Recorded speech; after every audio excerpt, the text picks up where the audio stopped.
Although they did look a little bit shaky against MVP Miracle the other day. It was a very cool series for sure. And good. Finally, first map, by the way, Infernal Shrines, bans Tomb and Braxis. We're playing against CE here. But no, I really am happy that Miracle are starting to move up a little bit. That is a 90.9% win rate. That's pretty impressive. Yeah. But when we first saw Korea have those big roster swaps as the HGC seasons really first started, when we first saw that happen, I looked at these and I was like, we have Dami, crazy moving, former world champion, Sniper, Sniper, and Jaehyun. I don't see how this team could lose. Like, MVP Black had Sake and Kyocha, but I was really looking at them and I was like, this team should win. So I'm really happy to see them stepping it up again, because Dami's kind of a god. Absolutely, and it was really cool to see this duel between Rich and Dami in the solo lanes particularly. That was always like two of the strongest mechanical players in the world, I would actually say. It was just such a pleasure to behold. Now, back to China, back to the game that is about to happen between SPT and Wukong Gaming, and here's why I'm quite excited about this game, although it might look very one-sided on paper.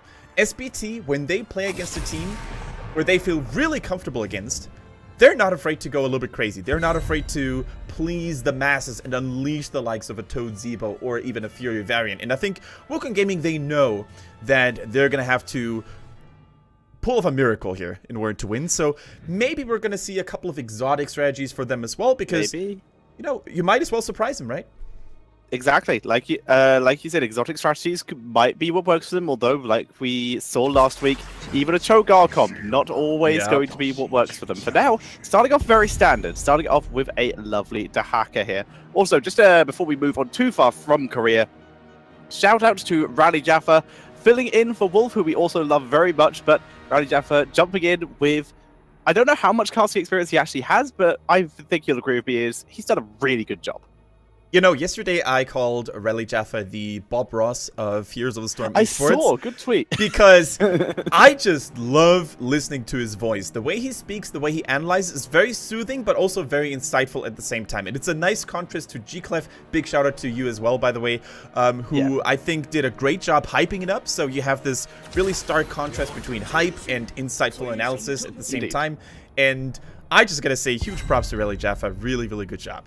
Absolutely. Much love to all three of the Korean casters. So, now let's move back fully to China, to Korea, in the books for the moment.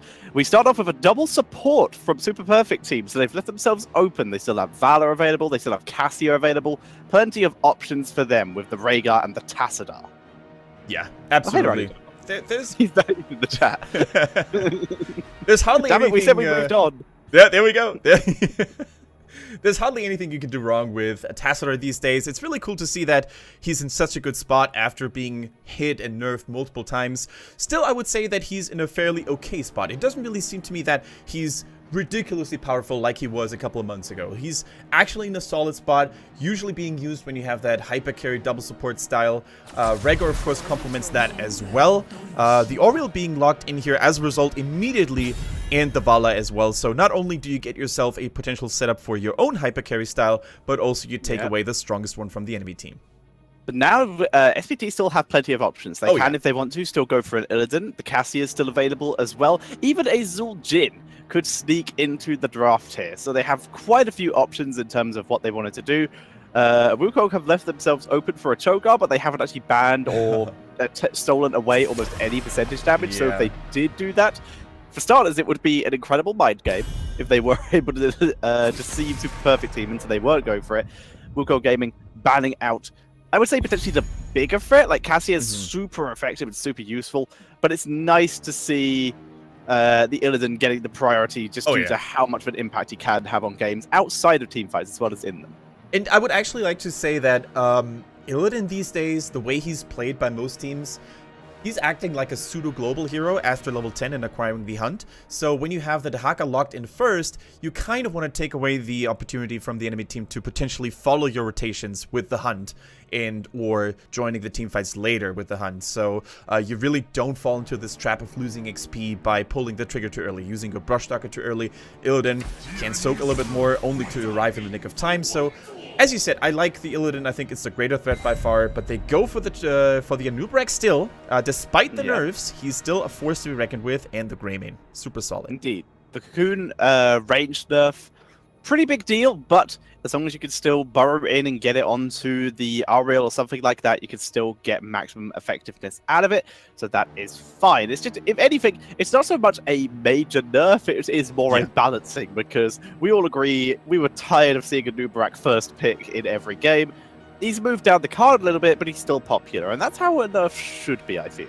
Absolutely. Like, you don't want to hit him hard with a hammer and catapult him down to the bottom tiers without ever seeing that hero again. You want to do it slowly and surely and adjust as you go. Now, another important thing to mention about Anub'arak, I think, is his HP pool nerf. However, I don't think it's as drastic as many people and players thought it would be when they first read the patch notes, because what you can't forget about Anub'arak is that he technically increases his own health pool by a large margin whenever he activates his shield, and it's a very low cooldown. He has exceptional ability, he has exceptional crowd control, so he can prevent enemies from damaging him, which sort of also further increases his own HP pool. Exactly. So we are going to see Wukong here going for a good old-fashioned one main tank, one secondary tank, support, and double-ranged assassin composition. This is about as classic as a draft can get here, all the way back to the technical alpha. Oh yeah. So very cool to see that here. They've got the Tigers to start shredding through those tanks. Not as effective on the Anub'arak, but percentage damage is percentage damage. It still does the job. Absolutely. Like, if you take a look at Wukong Gaming's draft, there's very little that can go wrong. Tyke is always a solid choice. As you said, percentage damage, there's nothing you can do wrong with that. Muradin, super solid, super stable, and very forgiving warrior as well. Like, if you get caught out of position, you have your massive HP pool, you have a couple of escape opportunities as well. And of course, we all know how strong Vala and Auriel can be together. Now, final pick for SPT was that Sonya. I mean, on Infernal Shrines, she is a powerhouse. She has so much self-sustain and so much clearing potential thanks to her spin to win. An SPT classic. From the first phase, she was probably their almost instant go-to hero. In fact, first pick a lot of times on this map. Combine that with the Rhaegar and the Tassadar and even the Greymane, their wave clear is crazy. They're going to have a great time on these shrines. They have a really solid solo laner to go up against Dahaka. Sonya will struggle a little bit, but can potentially win in terms of just burst damage to get through Dahaka. So that's all going to be about how well the Dahaka is able to play. Overall, Super Perfect Team's draft is immensely solid. It's going to be a very micro-intensive team fight for Wukong Gaming to be able to win. And if you require more wave clear on the side of, or even more wave clear on the side of SPT, then you just go for a Cyan Fusion build on Tassadar, something that we have seen more and more come out from those pro teams, because being able to have those larger radius, more damage type of Psy Storms is just very, very useful. They can also adjust it with a Double Storm at 16, so it remains to be seen which route the Tassadar wants to go for. It could be played by Melody C. Let's see what their change or what their choice is going to be. But Wukong Gaming, I think they have a stable draft, and if I would want them to play safe like that, it would be against SPT, because true, surprises might work, might catch certain teams off guard, but SPT, they're the masters of surprise themselves, so I doubt it will work here. I would agree. We will have to see. Right now, I'm looking at this and thinking this is probably going to be a very standard draft. Like, most out of the ordinary thing we could see is potentially some of the more alternate heroics. Like, there is potential for a bloodlust from SPT. Maybe. We will have to see, though, as we load into game number 1.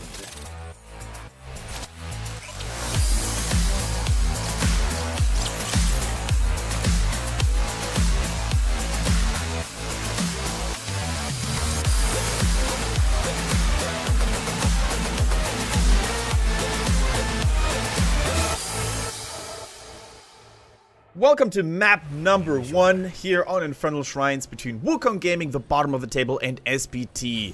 the team that is looking so good at the top spot here for HGC China. On the left-hand side in the Reds, we have Wukong Gaming with Ailing on the Tychus, Laohu in the Vala, Muradin's being played by Zero, then we have Oriel with Moon, and Lang on that Dehaka.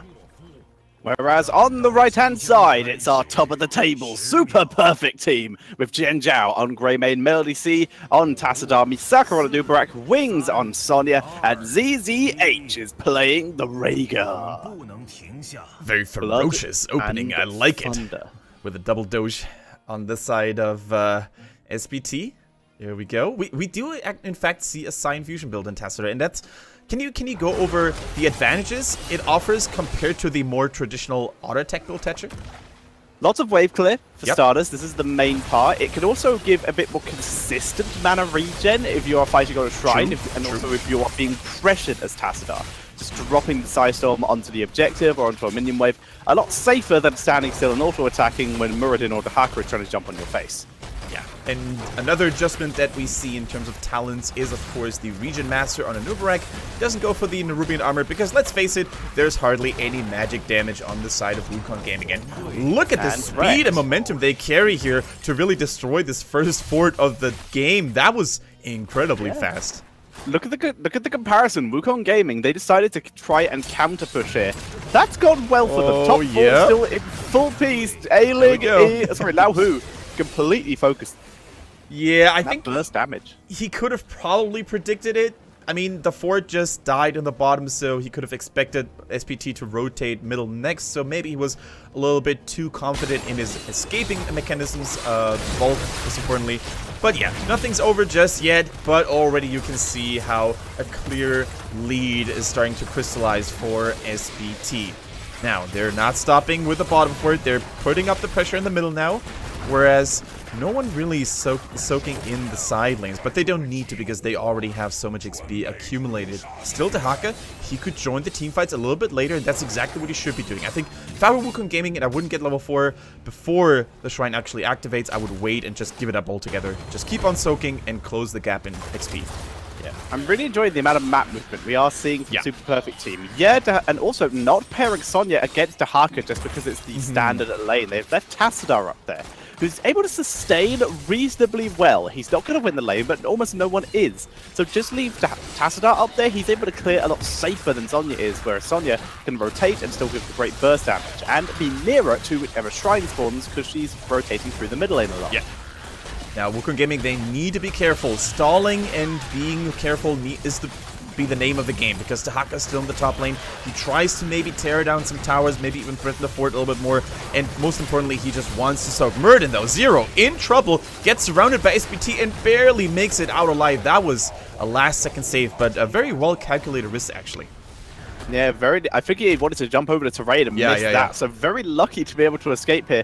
But now Super Perfect Team, guess what? There's no fort here. They're going to keep going and keep pushing here. They are still splitting up for XP, so it's doubtful this push will go too far. Yeah. It looks like they're just going to let the Punisher go unattended because it requires defending, and instead, they're going to gain value out of mid lane. Sonya, on the other hand, this is how you win lane against a hardcore with someone like Sonya. You put as much pressure onto him as you can. You have crazy burst damage as Sonya. Yeah, he'll drag you eventually. You might take a tower hit if you are pushed up too far. But the fact is, Dehaka will usually outpush you. So your objective is to just burst as much damage onto him, forcing him to burn his essence as much as possible. And you could really see how SPT was out-rotating Wukong Gaming once more. Wukong Gaming, they were already setting up their defenses at the bottom keep, because they were probably expecting SPT to maybe go for the tower line, but this early in the game, the Punisher isn't really that powerful, and leashing it or making it jump over the wall is very easy to do, so they thought, you know what? Rhaegar. Yep. ZZH in trouble. He's still going. Yeah, there we go. Yeah, he's out. God, Tassadar actually, look how far up Tassadar is, just so we could get a good angle on that shield. And the fact is, now he could even just be back here because no one's going to check this arrow because why would Tassadar be there? So he's going to be able to be back and be completely fine. Rhaegar also, by the way, went for the mana regen lightning shield. Cool to see, considering he's just going to be able to dunk that on Sonya. And that's probably, out of all the talents he has here, going to give him the most sustain. He's not going to be in wolf form as much, I would say. He's not going to be spamming his healing as much, but the lightning shield, because he's going to take the actual lightning shield, the earth shield, at level 13, because it's going to protect Sonya and Anubarak all that more. he's going to get the most value out of this talent. So, cool move here. Yeah, definitely a good point. The Mana Lightning Shield, definitely a good talent here to go for, especially when you have double frontline that dives deep like Sonya and Nubrek want to do here. Melody C, he's getting cheeky here. A 1 versus 2. Is he going to die for that? No. Oh, almost worked though. Sonya very nearly was able to delay it even longer. Melody C was on the cusp of being able to delay that more. And now we are seeing some trouble for Eon Wings here. Another shield, another heal. Can they save him? There's the heal. No way. They're moving forward. Shield drops the armor shield. He turns back around for the moment. Interrupted by the Skullcracker though. And hooray, a Muradin picked Skullcracker versus Sonya. Big shout out to Zero for going that route, because you might ask yourselves, guys, why are Tetra and Kendrick freaking out about this? Because China normally doesn't pick that talent. Even if they play against Sonya or anyone else that needs to be interrupted and mini-stunned, Chen even, like, they refuse to pick that talent for whatever reason, and they always went for the Iron Forge Momentum, which is a good talent, don't get me wrong, but the Skullcracker just has so much value against those types of heroes. It was our biggest issue, I would say. Other than the lack of picking of Anubrak and Arthas, our biggest issue with Phase 1. It was, oh my god, frustrating. Yeah, and Zero finally adapted, and very, very cool to see. Now, level 10 has arrived. We don't see the Curse Bullet, by the way. Against Emerging, you would normally expect that heroic ability to make it out, but I mean, Go for the Throat has some sick value against the squishy backliners as well. There's only an Oriole to heal them up, so against the double support, I think it's not that good of a choice, but here, definitely viable. Okay, we are still seeing Ancestral, not going for a Bloodlust, even though it would have been viable in this scenario. Oh, Crystal Aegis. Force walled in, moving forward, knock up. He's not going to get 10 yet, and also we're 1 game down with SPT reaching 10 first, so we're one more of those away from me giving you a skin code. Bruh. Ooh, there we go. So we are seeing Wukong Gaming making the most of their time. Cleanse. That was beautiful. Lag is delaying. No way. Yeah, there's no chance getting out there alive. But that immediate cleanse, you didn't even see the animation of the Licky Sticky Tongue hitting someone. You didn't even see the drag animation at all. It was so quickly done. Perfect execution by ZZH, man. Indeed. Now with the Punisher coming in and top already pressured, that fort will go down before the Punisher takes almost any damage.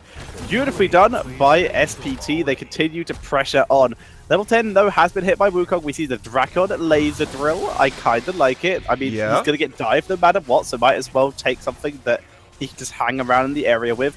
Strafe, the Isolation, Avatar, and the Crystal Aegis. Yeah, and the pros, they seem to agree with us, saying that Cocoon is still viable. I mean, the casting range got nerfed a little bit. The casting projectile now travels a little bit slower, but that doesn't change the fact that you can always get your team in a numbers advantage during those team fights if you land a smart Cocoon. So I would actually say Nubrek still going to make an appearance, still going to be picked, but maybe not nearly as often as before, and maybe a little bit further in prioritization.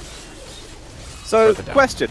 Has the glowing on the banners been around forever, or is this a new thing? Because I've noticed that if you look at these banners, they actually have a little red glow around them because SPT took stuff. It's the first time I've noticed it, so I'm not sure if that's a new thing in the most recent patch. Yeah, if it is, hell yes, because this was a complaint I had that it would be nice to see the banner to show which team took something as a sort of visual indicator. Really cool. We also don't know if it's just an observer thingy maybe for the observer UI, or if it's actually going to take place in-game. But either way, that's a really, really cool change. I probably wouldn't have seen it if you hadn't reminded me, so keenly observed, Mr. Tetra. I like it. Very subtle thing. It's really nice. Speaking of subtle things, guess what? Dahaka, surprise! He comes in looking for wings, gets the drag, lenses dropped, keeping him alive, Ancestral to save him. Muradin goes flying. That wasn't, sorry, Muradin, that was Tychus. Muradin is now being focused down, able to jump over the wall. He's just keeping Dahaka alive, pulling back. Oh, he's just, no, the cocktail finishes him off. The cocktail finishes him off indeed, and 2 members down for Wukong Gaming. The Crystal Aegis couldn't be used because she was trapped in the cocoon. I'm not sure if Lauhu and the Vala did attack it the moment he should have, but it certainly took a little while until Oriole was released out of her cocoony prison. So SPT, perfect execution. You want to take down that support, especially when they have a panic button to potentially protect someone from all that burst damage that came through, and especially Greymane with that go for the throat. He was just tearing chunks of meat apart from his opponent's end. Dude, that was just SPT in a nutshell. They go for those clean fights, they won't let go until they focus their opponents down, and that's why they're #1 in China right now. Completely agreed. Although that was Wukong's best attempt at trying to burst down the Sonya, getting that really nice Dahaka flank on. Very impressed by that. Just was not, they weren't able to execute it to the point of being able to take those kills and try to snowball it into a one-team fight. Now they are once again on the back foot, level 13 available for SPT. Just about to be available for Wukong, even though they are 2 levels behind still. Yeah. And I gotta say, I love those Force Walls as well by SPT. I think Force Wall easily has become one of my most favorite heroic abilities to watch in professional Heroes of the Storm, because even in Korea on the weekend we saw incredible synergy between the Force Wall and Diablo. I think it was MVP Miracle who pulled it off. Like, you can knock people against the Force Wall, you can slam them if you're Oriel, you can slam them against them. It's just such a cool utility to it. That's a really old one as well, actually. Yeah. We saw Virtus Pro back when they were a team using the whole Force Wall Diablo combo. Back way before Diablo even had a percentage damage, but running that combo along with Lightning Breath, so they basically get the full tackle and then Lightning Breath the person while they were still stuck behind the Force Wall. There comes the Punisher onto Muradin. He pops Avatar, keeping himself alive. Tyker's not so lucky. The laser is completely negated, completely destroyed, and Wukong on the back foot as the Punisher is going to break through their first key. Yeah, there's just stun after stun. I mean, the Punisher is helping out as well with the John Cena smash, but there's nothing Wukong Gaming can do. They're getting picked apart here. Only 0 left alive, and Moon, but they actually, you know, the 3 members left alive, but I don't think that's going to help them at all. The Force Wall is good, the Storms are hitting, and Vala falls. Vala does fall. It's up to Muradin. He's... Oh no, Tykes is back. They're throwing everything they can. The Punisher is about to drop. Muradin staying alive in the backline, doing damage, but it's far too late. That is going to be GG, and the first game will go over to Super Perfect Team. Yeah, just as expected, you might want to say. It was a very clean execution here. It was a very clear outcome. SPT just dominant in every fashion, whether it be team fight engagement, decision making, early game rotations, you name it. SPT just played that game so well. However, I gotta give credit to Wukong Gaming a little bit. I think we have seen teams fall just as easily to SPT, and those were teams that normally look a lot stronger than Wukong Gaming. So you could definitely see that they were able to stabilize and defend every now and then. They also tried to go for those early game rotations themselves, going for that top fort. So all the potential is there. It's just that the execution, the experience, especially when compared to a team like SPT, hasn't really been achieved yet. Absolutely. So, well played by SPT. Good effort by Wukong Gaming. Let's see if they can turn it around and maybe get a little bit better execution, or they could bring out something a little bit cheeky. And if you're gonna ever do any kind of cheese and stuff, you might as well do it against the best team, because are you really going to win the other way? Probably not. I mean, they tried it in game number 1. They tried to play standard in game number 1. That clearly didn't work out. So now, as Tetra said, for game number 2, I want them to go a little bit crazy, to go for something they maybe practiced during scrims, where they never really were sure, can it work in the HGC? Well, now it's time to give it a try against the best team, because if you play standard once more, you're probably not going to get a better result than in game number 1. Now, a little bit of a public service announcement, guys. I saw during the in-game overlay that it still said Malthael patch at the very top of your screens, but we're actually playing on the Stukov patch. So, just to give you guys a heads up, because, you know, all those changes to a noob rank, etc., they're all live. So don't get confused.